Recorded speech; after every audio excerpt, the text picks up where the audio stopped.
안녕하십니까. 참 겨울답지 않게 좀 비가 많이 오는 그런 궂은 날씨임에도 불구하고 이른 아침부터 많이 참석해 주셔서 대단히 감사합니다.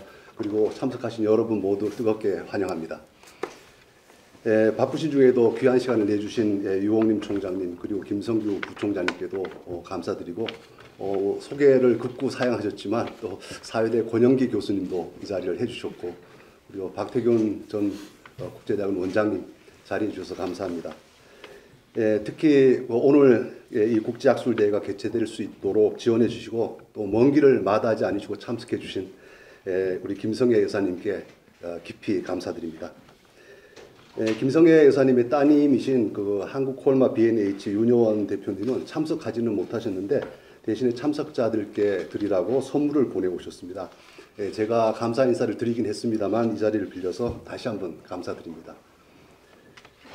이번 우송 한국학 국제학술대회는 그 펜실베니아 대학교와 서울대학교 인문대학이 공동으로 주최하는 행사입니다. 이 행사에 참석하기 위해 미국에서 오신 박현준 교수님을 비롯해서 유펜 교수님들과 학생들에게 감사드리고 그리고 또 환영합니다.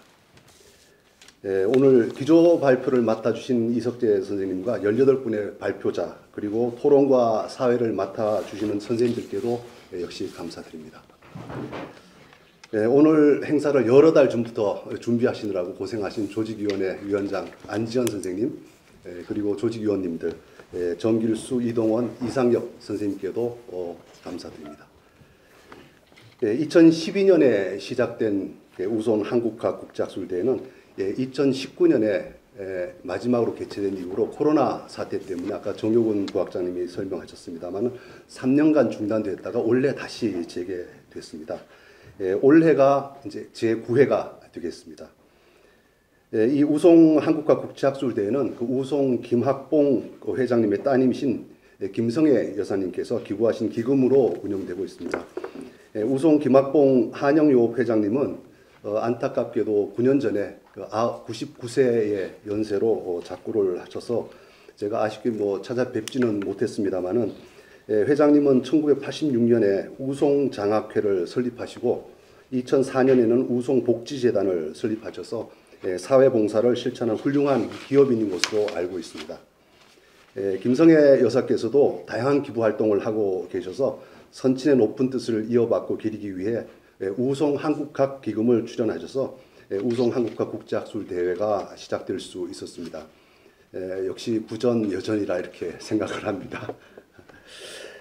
저희 인문대학은 한국 문화의 국제화에 사용해달라는 기탁자의 뜻에 따라서 우송 한국학 기금을 활용해서 한국학 분야의 학술 교류를 위한 국제 심포지움을 개최하고 이를 통해서 한국 문화의 국제화 그리고 한국학 연구 영역의 확대를 도모하고 있습니다. 대한민국의 경제 발전과 특히 그 한국 문화에 대한 세계적인 관심이 폭발적으로 증가함에 따라서 한국학에 대한 열기 또한 뜨겁습니다. 한국학은 다양한 관점에서 한국을 탐구하는 학문이지만 한국에 대한 탐구의 출발은 언어, 문학, 역사, 철학이기 때문에 제가 학장일을 맡은 이후에도 세계 여러 지역의 대학들이 우리 인문대를 찾아와서 학생과 학술 교류를 요청해 오고 있습니다. 이것은 우리나라 인문학, 특히 한국학이 세계와 소통하고 세계의 인문학을 선도하며 이를 통해서 대한민국의 국가 역량을 세계에 널리 확산하는 데 크게 기여할 수 있는 좋은 기회라고 생각합니다.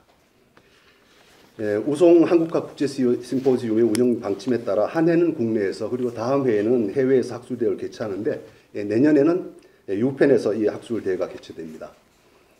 이번 심포지움으로 맺어진 유펜과 서울대 인연이 오랫동안 지속돼서 서울대학교에서의 한국학이 더욱 발전하고 유펜을 통해서는 우리 한국학이 세계 속으로 더욱 확산되기를 기대합니다. 감사합니다.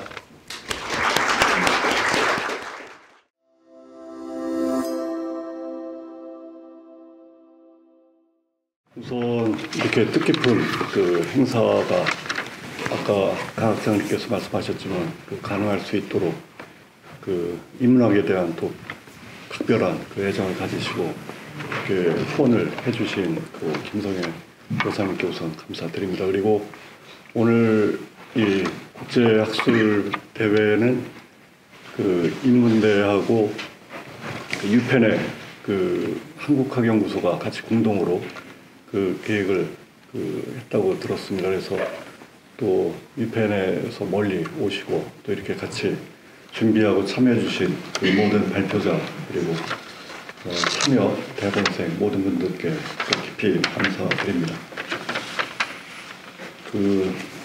얼마 전에 제가 통계를 보니까 한국에 대한 전 세계적인 관심이 많죠. 그리고 한국 국제교류재단에서 조사를 한번 보니까 지금 107개국의 한국학 프로그램, 그러니까 다양한 형태의 한국학 프로그램이 107개국의 1,400여 개 대학 기관들, 연구기관들이 한국학 프로그램을 운영하고 있다고 합니다. 그리고 학위 과정을 가지고 있는 대학도 학위 과정이 550개가 넘게 그렇게 운영이 되고 있다고 합니다. 그만큼 이 한국에 대한 관심이 높아지고 있습니다. 물론 배경에는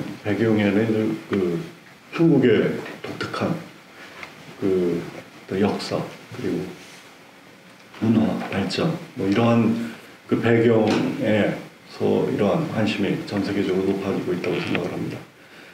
근데 우리 서울대에서도 여러 종합대학으로서 여러 학문 분야가 있지만 특히 이 한국학이라고 하는 부분은 저희 서울대가 가장 중점적으로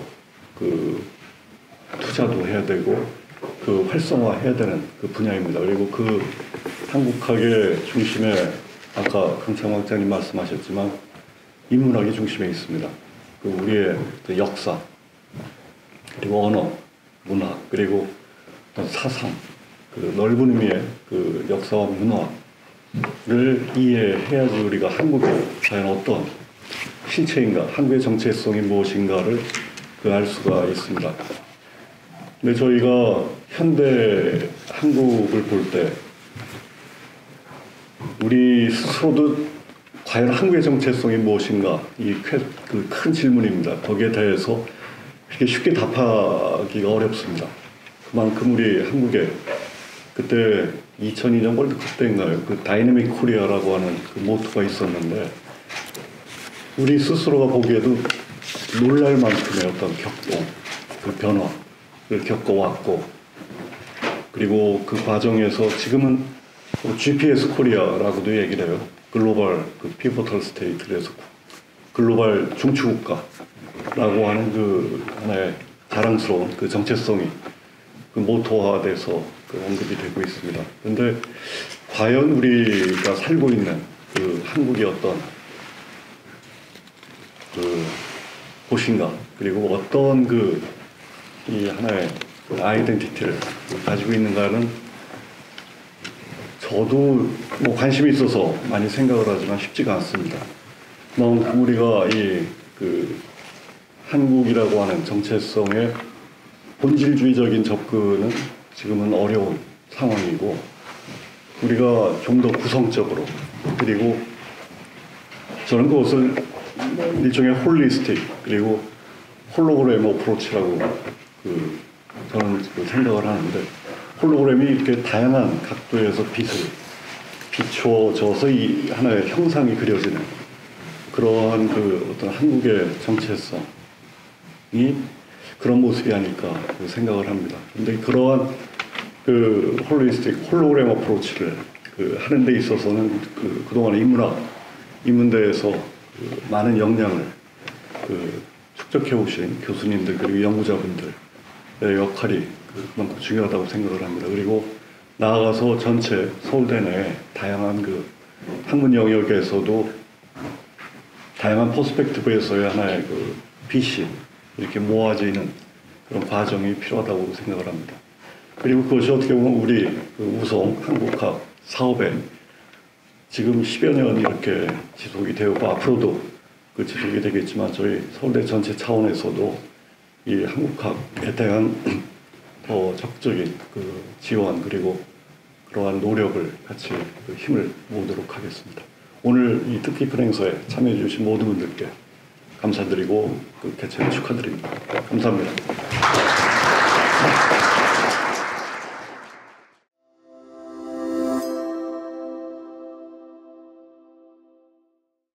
네, 그 발표를 시작하도록 하겠습니다. 제가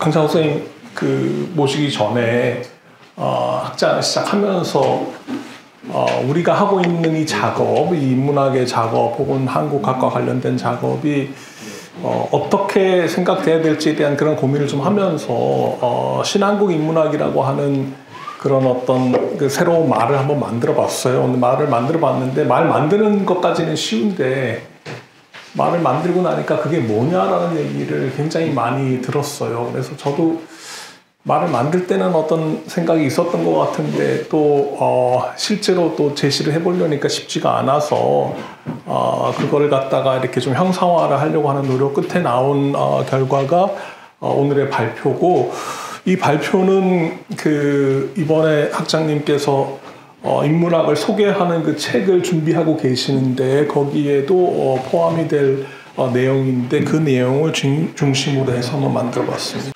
그래서 대략적인 목차를 말씀을 드리면 약간 조금 배경 설명을 조금 더 해드리고, 그 다음에 왜 이런 개념을 새로 제시를 하게 됐는지에 대한 문제 제기를 좀 말씀을 드리고, 그 다음에 신한국 인문학이라고 얘기를 하게 되면 자연스럽게 등장하는 그 질문이 한국학과는 어떤 관련이 있는가, 특히나 기존에 이해됐던 한국학과는 어떤 관계에 있는가라고 하는 그 질문을 생각을 해봐야 될 거고, 그 다음에 앞에 이제 신자가 붙으니까 어떤 의미의 새로운지에 대한 말씀도 좀 드려야 될 것 같아서 그런 말씀을 드리고, 그 다음에 제가 생각하는 어떤 방향, 그리고 실제로 이러한 신한국 인문학의 어떤 예시들이 어떤 것인지에 대한 말씀도 조금 드려볼까 합니다.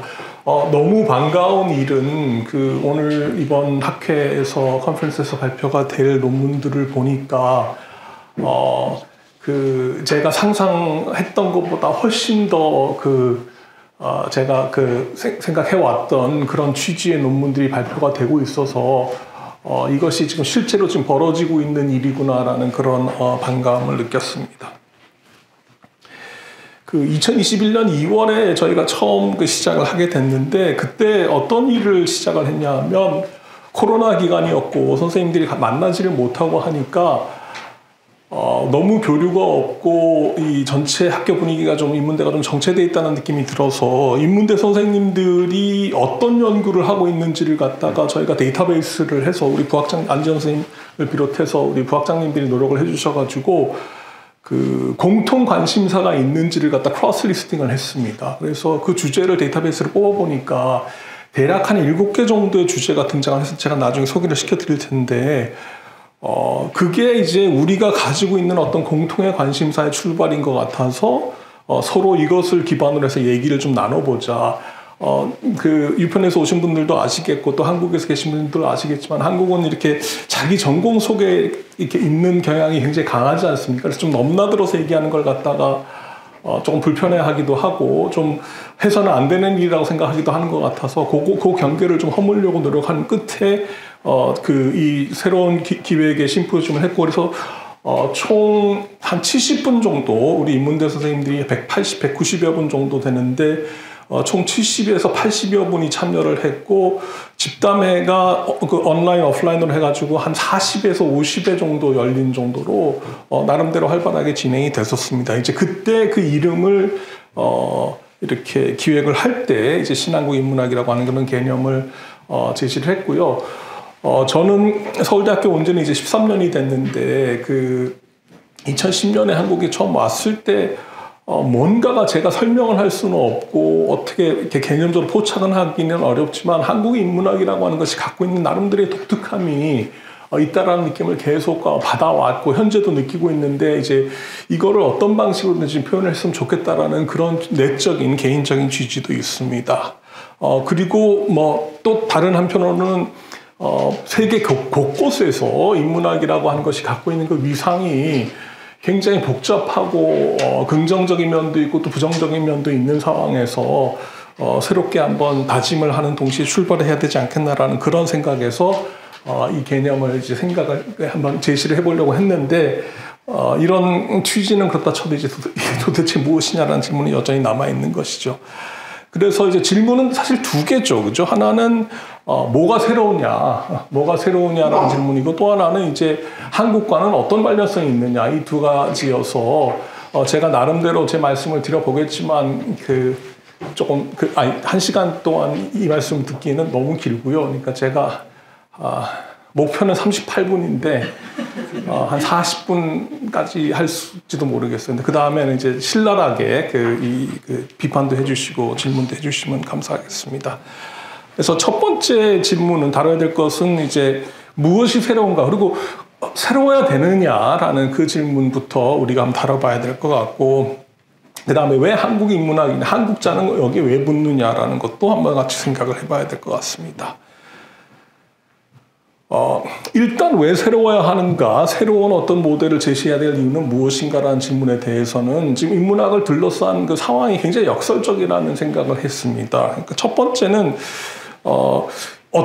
사실 그 어느 시기보다 최근에 인문학의 필요성이 훨씬 더 강력하게 등장하고 있는 것 같습니다. 지금 그 우크라이나 전쟁에서 볼 수 있고 이번에 가자에서의 그 일련의 상황에서도 볼 수 있고 제가 알기로 펜에서도 우리 총장님께서 여러 가지로 어려움을 겪고 있는 그런 상황이라고 생각이 되는데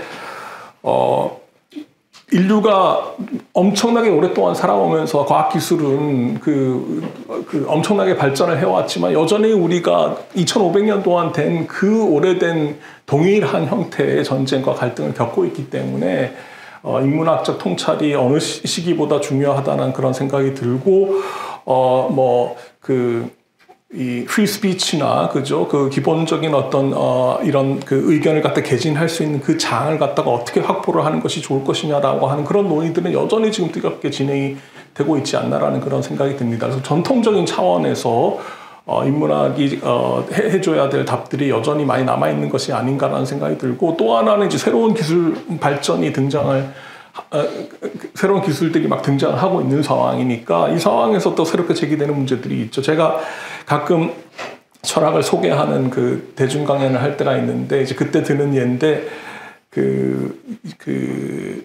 Artificial General Intelligence (AGI가) 이제 등장을 하게 돼서 사람하고 구별이 안 될 정도로 뛰어난 그런 기술력을 발휘를 하게 되는데 그렇게 돼서 이제 고객 응대 서비스를 갖다가 Artificial AGI가 이제 하게끔 하는 그런 상황이 벌어졌는데 어느 날 AGI 하는 주체들이 파업을 하면서 나도 더 이상 이렇게 맨날 똑같은 지루한 질문만 답을 하고 그다음에 고객들이 하는 그런 폭력적인 그런 언사를 견딜 수가 없다라고 얘기를 하니까 당신은 AI 아니냐 그러면 내가 왜 AI냐 나도 AI 그래서 저희가 구별할 수 없을 정도로 그런 뛰어난 논변을 제시를 하고 더 이상 나는 이 서비스를 안 하겠다라고 얘기를 한다면 그걸 우리가 어떻게 대해야 될지 같은 질문들이 등장을 할 것 같아요. 이게 사실 먼 미래의 얘기 같지만 그렇게 멀지 않은 미래의 얘기일 수가 있어서 이렇게 될 때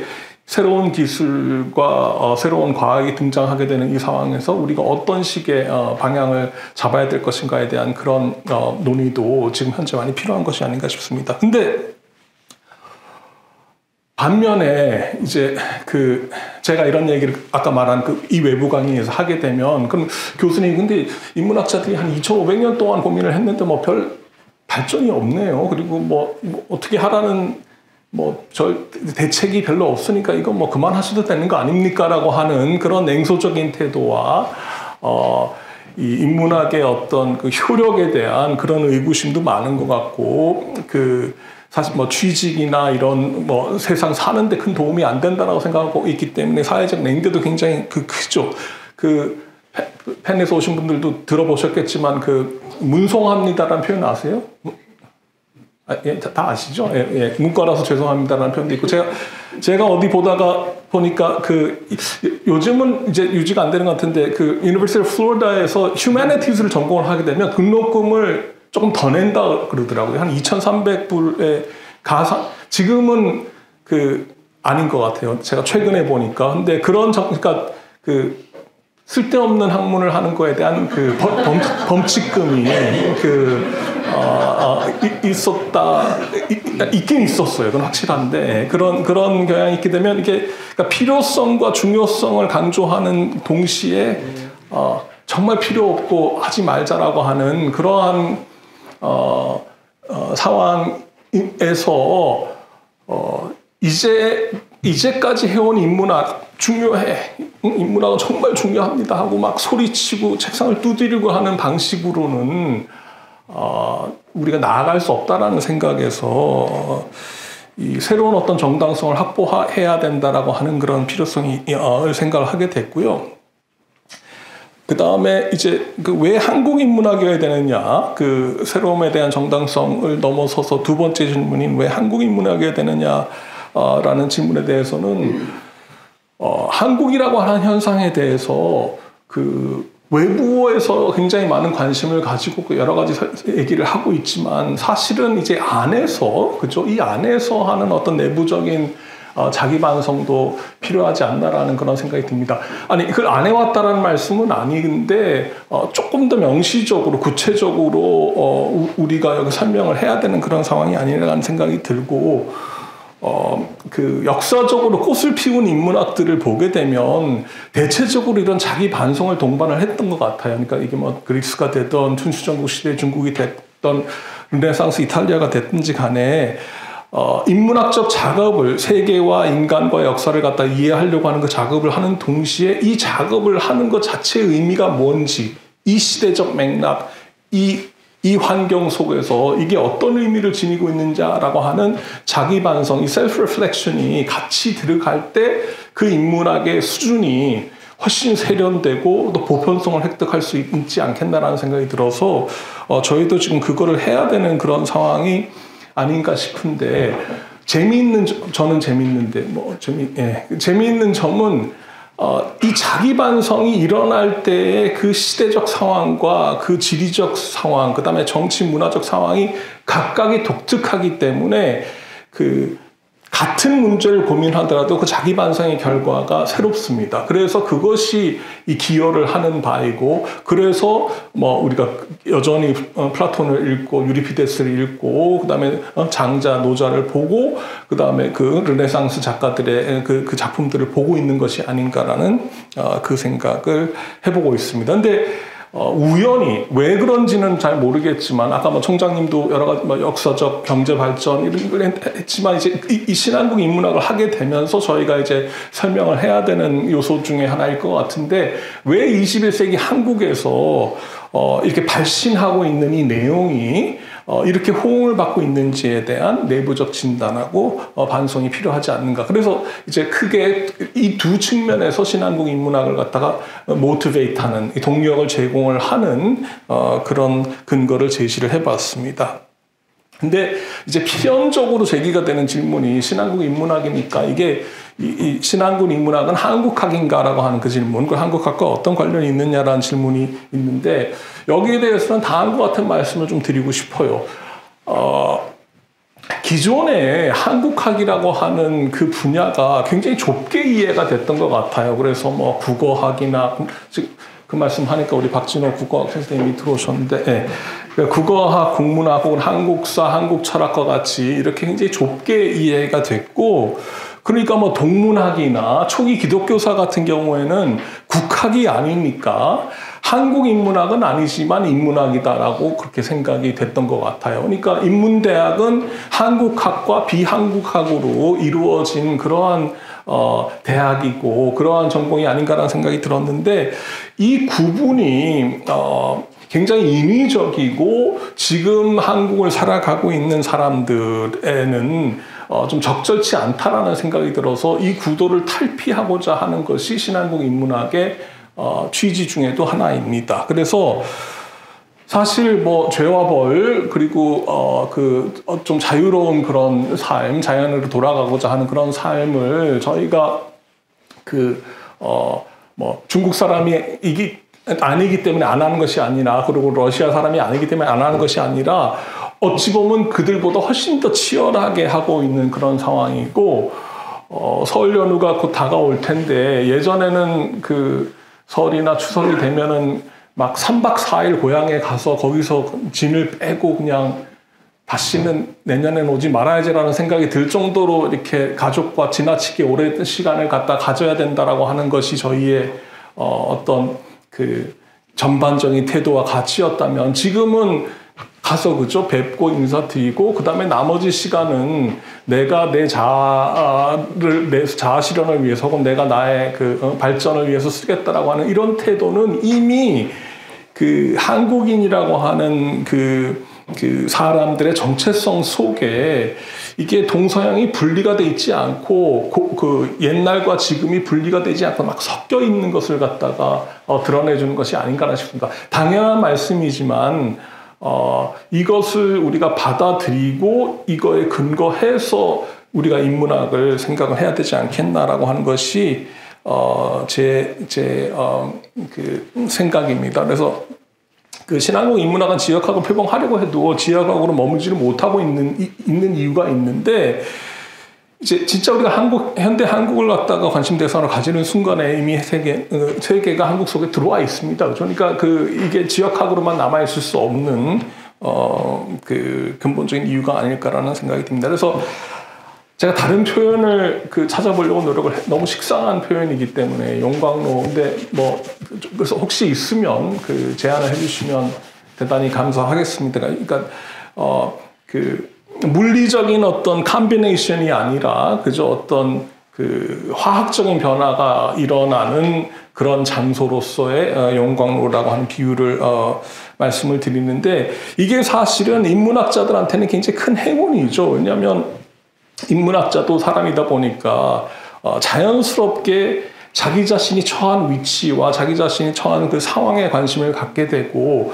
거기서 등장한 경험과 거기서 등장한 생각들은 거기에 제한이 될 수 있기 때문에 이 생각들이나 이 느낌들이 어떻게 바깥으로 더 넓게 퍼져나갈 수 있을 것인가라고 하는 그 고민에 늘 우리는 인문학자들은 사로잡혀 있는데 지금 한국적 상황이라고 하는 것이 이것이 교묘하게 같이 들어와 있는 그런 아주 시기적으로 좋은 상황을 우리가 살고 있기 때문에 그러니까 한국을 갖다가 내적으로 한번 바라보는 그 노력이 바깥을 갖다 그대로 반영을 하고 있는 그런 아주 좋은 시기가 아닌가라는 생각이 듭니다.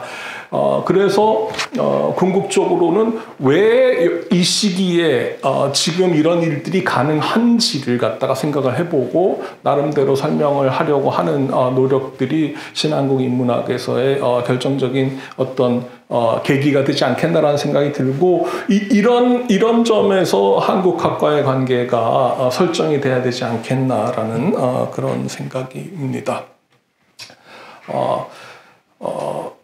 조금 더 어떤 점에서 좀 새로울 것인가에 대한 말씀을 드리는 것으로 하고 이제 얘기가 종반으로 갈 것 같은데요. 아마 제 발표에서 이 부분이 조금 제일 논쟁거리가 되지 않겠나라는 생각이 듭니다. 근데 한번 들어보시고 의견을 주시면 감사합니다. 약간 글로벌 휴머니티즈가 사실은 부재한 상황인 것 같아요. 특히 제가 느끼는 건 뭐냐면 보편적이라고 표방은 하는데 사실은 굉장히 제한적이고 국지적이고 자신들에게만 친숙한 전제들을 갖고 등장한 생각들과 입장들이 이것은 당연히 보편적일 것이라고 생각을 하는 그 경향이 강한 것 같습니다. 최근 영미권에서 나오는 어떤 인문학적 결과물이나 유럽도 마찬가지고 중국도 마찬가지인 것 같고요. 진짜로 어떤 인류 전반을 고민하고 있는 그러한 인문학이 출현을 못하고 있는 것이 아닌가라는 생각이 들고 물론 당신이 원하는 것처럼 그런 보편적 인류학이라고 하는 것이 이런 글로벌 휴머니티즈가 과연 가능할 것인가라는 질문 제기는 충분히 가능한 것이죠. 근데 과거의 사례들로 돌아가 보게 되면 아까 제가 들었던 세 가지 예 춘추전국 시대 중국이나 고대 히랍이나 르네상스 이탈리아를 생각해 보게 되면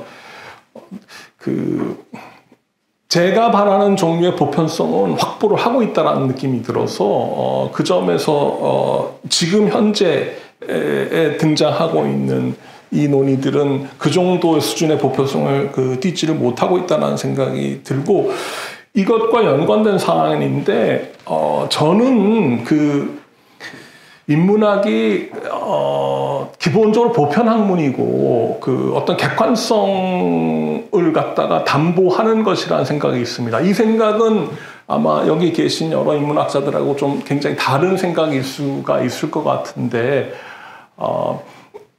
지금은 제 느낌에는 어떤 지역성이라든지 어떤 주관성, 그리고 그래서 나만의 시각이라고 하는 점이 너무 강조가 되고 있지 않나라는 생각이 듭니다. 그래서 이게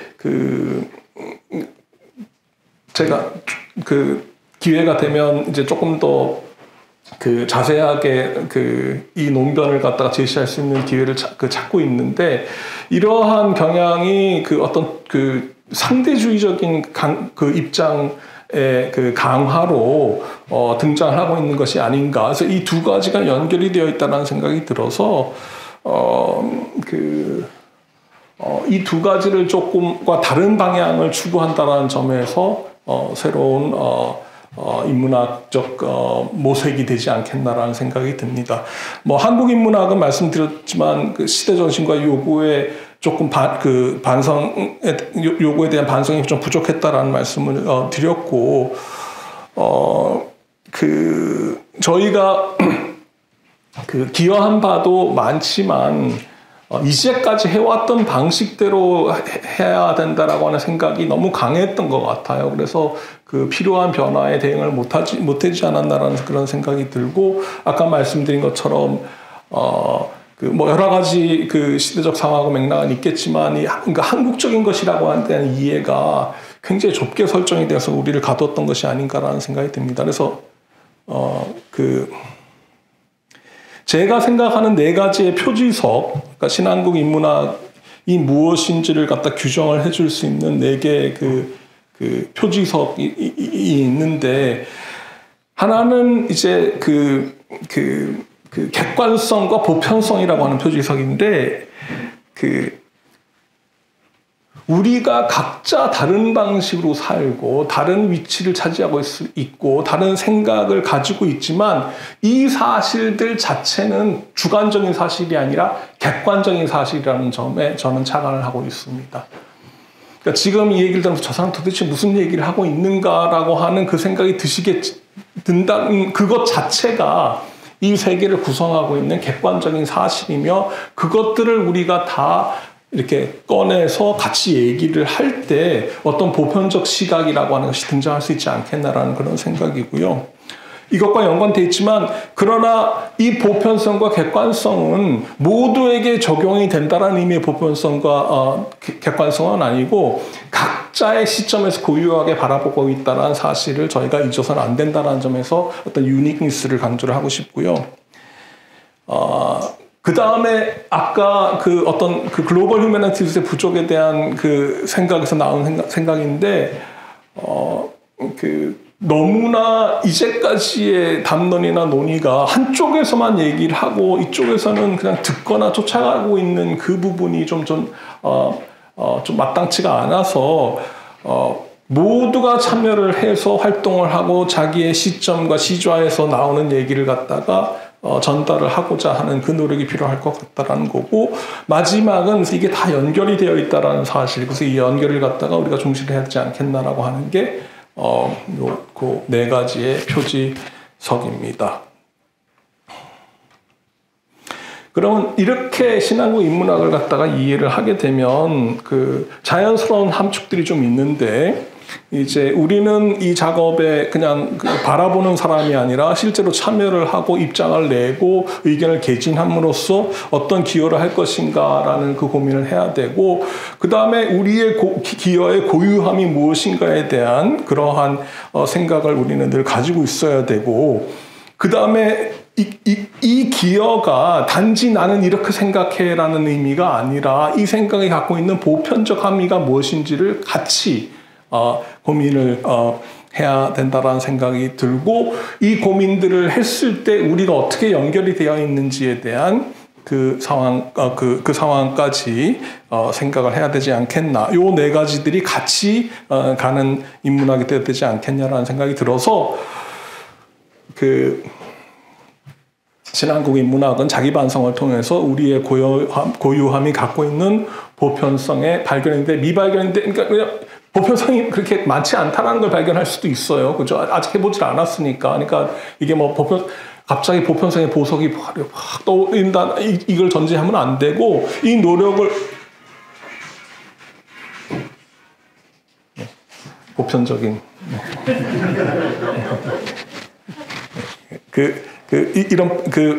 이 보편성이 발견되지 않을 수 있다라고 하는 그 가능성도 염두에 돼야 되지만, 우리의 고유함이 가질 수 있는 그 가능성을 강조를 하려고 하는 겁니다. 참고로 이렇게 말씀을 드리게 되면 마지막에 제가 좀 강조를 하려고 할 텐데, 사실은 신한국 인문학은 그러니까 한국만의 플랫폼이 아닐 것 같아요. 저는 이걸 어떻게 생각을 하고 있냐면, 이때 우리는 누구든지 될 수가 있기 때문에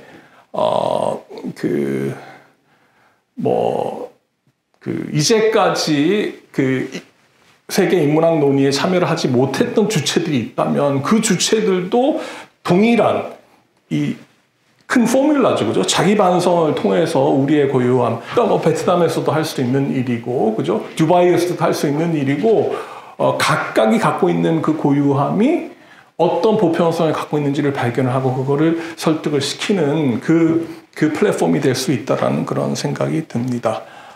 저희가 당장 해야 될 일은 이제 이것과 연관돼서 그래서 과연 이 한국다움이라고 하는 게 과연 있느냐, 있다면 무엇이고 없다면 왜 없는지, 아까 총장님 말씀하셨듯이 어떤 본질주의적인 그런 접근은 불가능하다면 왜 불가능한 것인지, 어떤 클러스터링이나 뭐 어떤 컨스트럭션 같은 쪽이 나을지 이런 고민도 같이 해봐야 되지 않겠나라는 생각이 들고요. 이래서 이제 한국학이 저는 좀 좁게 설정이 됐으면 안 되겠다는 생각이 들고, 그래서 아까도 말씀드렸지만 여기서 발표를 하실 여러 주제들이 그런 점에서 굉장히 저는 반가웠고, 제가 생각하고 있는 신한국 인문학의 그 넓은 테두리를 잘 만족을 하고 있는 것이 아닌가라는 생각입니다. 기존의 경계선 학과 테두리는 굉장히 좁을 수가 있고, 한국의 이 지정학적 위치가 이거를 참 잘 드러내고 있다라는 생각이 듭니다. 그래서 영광로 말씀은 들었고, 누차 강조하지만 세계를 시간적으로 공간적으로 아주 특이하게 담지하고 있는 우연적인 그런 타임 슬라이스에 우리가 지금 들어와 있는 것 같아요. 그래서 이 기회를 잘 이용을 하는 게 우리라고, 이 한국이라고 하는 이 거울을 잘 살펴보는 게 중요하지 않겠나라는 그런 생각입니다. 그래서 이게 이제 아까 말씀드렸던 제가 우리 인문대에서 중점적으로 등장한 주제들이에요. 하나는 경계자의 초상, 소수자 내러티브, 계몽주의와 반계몽주의, 문화와 문명의 만남, 민주주의와 반민주주의, 식민주의와 탈식민주의, 아방가르드와 예술, 인류의 말곽을, 한국인의 사회적 심성, 현대 한국 대중문화와 세계, 이 주제들이 저희가 데이터베이스 작업을 통해서 등장한 주제들이었고, 이걸 가지고 심포지움 그룹을 만들어서 부학장님들이 중심이 돼서 논의를 시작을 했던 그런 주제들입니다. 근데 시사하는 바가 저는 굉장히 많다라는 생각이 들고, 재미있는 사실은 이 작업을 잘 하기 위해서는 전통적인 기존의 인문학의 분야들, 그리고 거기에 성과들에 저희가 의존할 수밖에 없어요. 왜냐하면 이 얘기들이 그냥 나올 수는 없고, 반드시 전통적인 인문학의 분야들, 지금 인문대에 있는 16개 학과 학부에서의 그 논의들의 성과에 기댈 수밖에 없지만 또한 동시에 우리는 그 새로운 방식으로 정리가 된 그리고 새로운 방식으로 규정이 되는 그런 논의를 할 수 있다라는 생각이 들고 그런 점에서 그 과거와의 연관성이 유지가 되고 있고 두 번째는 이 주제들이 우리에게만 해당되는 주제들이 아니라 사실 세계 곳곳에서 고민을 해야 되는 그런 문제가 다시금 대표적으로 등장을 하고 있는 그죠? 그러니까 뭐 식민주의, 탈식민주의 같은 이런 주제들은 식민 경험을 겪었던 국가들이 식민지를 경영을 했던 국가들보다 훨씬 많은 상황에서 겪었던 국가들에서의 그 논의가 훨씬 더 활발하게 그리고 좀 다른 방식으로 진행이 될 수 있다는 그런 가능성을 보여주는 게 아닌가라는 생각이 들고 이거는 제가 그냥 생각했던 실제 사례들 우리 인문대학에서 일어나고 있는 실제 사례들인데 구범진 교수님이라고 이제는 동양사학과가 아니죠. 이제 역사학부에 계신데 이분이 최근에 이분은 연구를 하도 많이 하셔가지고 최근이라고 얘기를 하면 최근이 아닐 수가 있어요. 근데 이분이 한 연구 중에 외부자의 기록과 관련된 연구가 있는데 15세기 초 중국하고 베트남 전쟁의 사례가 굉장히 중요한 전쟁의 사례인데 이때 중국하고 베트남이 서로 교환했던 외교 문서들을 서로 조작을 했다라고 하는 혐의가 있어요. 실록의 기록들이 뭔가 좀 문제가 있는데 우리 구 선생님이 발견한 재미있는 사실은 조선실록에 실제로 어떤 문서가 왔다 갔는지에 대한 기록적 근거들이 있다라는 얘기를 발견을 하셔서 이걸 근거로 중국과 베트남에서의 외교사를 갖다가 사실은 재구성을 해볼 수 있다라고 하는 그런 재미난 연구를 하셨어요. 하고 계신데, 그러니까 이미 당연한 얘기지만 이미 그 시기에 전혀 각광을 받지 못하고 있던 조선이라고 하는 나라가 이 지역에서의 세계사적인 그런 어떤 교류에 참여하고 있었고 그걸 통해서 세계를 더 잘 이해할 수 있다라고 하는 그런 좋은 예가 아니었나 싶어서 말씀을 한번 드려보고요. 그다음에 우리 박진호 교수님이라고 이분도 연구를 많이 하시는 분인데 한국 어학자가 세계 언어학에 기여하는 방법을 어떻게 할 수 있는지에 대한 그런 고민을 많이 하고 계신 분입니다. 그러니까 한국 어학의 함의를 그것이 갖고 있는 고유함과 독특함이 있지만 그것이 한국 어학이 아닌 그냥 언어학 전체적으로 어떤 함축이 있는지에 대한 연구를 끊임없이 하고 계신 분이어서 아까 제가 말씀드린 개별성과 고유함과 보편성을 접목하는 좋은 예가 아닌가라는 생각이 들고 제가 이번에 발표하시는 선생님들의 주제도 보니까 이분은 특히 이름이 좋으신 것 같아요. 이석 교수.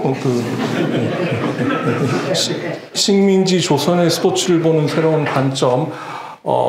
굉장히 신선하고 논문을 저도 같이 좀 듣고 싶은 그런 주제라는 생각이고 몸을 고친다는 것, 이건 이소림 교수님이 몸을 고친다는 것, 퍼포먼스 이론으로 성형수술의 문화도며 재사유하기와 같은 주제도 사실 지금 제 친구들도 지금 이거 없애는 수술하자는 계획을 만들고 있는 이 상황에서 지금 저희가 이런 논의를 해야 되는 그런 시점이 아닌가 싶습니다. 그리고 마지막으로 눈에 띈 논문은 지금 서울의 봄 얘기도 하고 있지만 훼손된 몸의 기억과 연대, 소년이 온다의 광주민주환정재현과 세계적 연대의 가능성, 우리 배소윤 선생님이 하실 강의도 너무 시의적절하지 않나라는 그런 생각이 듭니다. 그래서 전 세계에 그러니까 이런 패러다임을 이제 한국이니까 한국이 제시를 이런 건 아니고요. 그냥 그래도 여기 살고 있고 그죠? 그 한국이라는 현상이 벌어지고 있는 곳에 우리는 살고 있잖아요, 그죠? 그러니까 여기에 살고 있는 사람들이 이걸 어떻게 생각하는지에 대한 얘기를 좀 할 시점이 됐고 그렇게 됨으로써 그 이해의 어떤 전형을 갖다 마련하는 것이 좋을 것 같고 뭐 그 희망을 좀 가져본다면 꿈을 좀 꿔본다면 이러한 이해의 틀이 유사한 궤적을 그리거나 어떤 그런 그리고자 하는 다른 구성원들에게 하나의 모델이 당연히 똑같을 수는 없겠지만 하나의 모델이 될 수 있지 않겠나라는 생각이 들어서 그래서 이 신한국 인문학의 플랫폼이 제가 봤을 때 보편화의 가능성을 갖고 있는 플랫폼이라는 그런 생각을 하고 있고요. 그리고 또 희망을 가져본다면 이제 완전히 홀리 그레이 그죠? 크리에니스 이게 도대체가 있는지 없는지 이거에 대한 어떤 내부의 눈을 한번 비춰볼 수 있지 않겠나 그런 생각이 듭니다. 결국 이 노력은 크리에니스가 있든 없든 그리고 우리 이 모델이 도움이 되든 되지 않던 이 보편성에 대한 관심이 세계 시민이 공유할 수 있는 그런 어떤 인간 이해와 가치의 어떤 기반을 형성하지 않겠나라는 그런 생각이 들고 그래서 저는 조금 이렇게 좀 희망찰 때 저녁에 맥주도 한잔 하고 해서 할 때는 이제 신한국 인문학은 신세계 인문학이다라는 그런 생각도 이게 좀 할 때도 있는데 또 아침 되면 여전히 현실로 돌아오는 경향이 많습니다. 추가적으로 이 작업이 잘 되면 저는 지금 서울대학교에서 우리가 꼭 필요한 교육이 이 교양교육 내에서 자기 이해와 관련된 그런 교과목들이 더 많아져야 된다는 생각이 드는데 한국학 전공을 활성화할 수 있는 기반이 되지 않겠나라는 그런 생각이 듭니다. 긴 말씀 열심히 들어주셔서 감사합니다.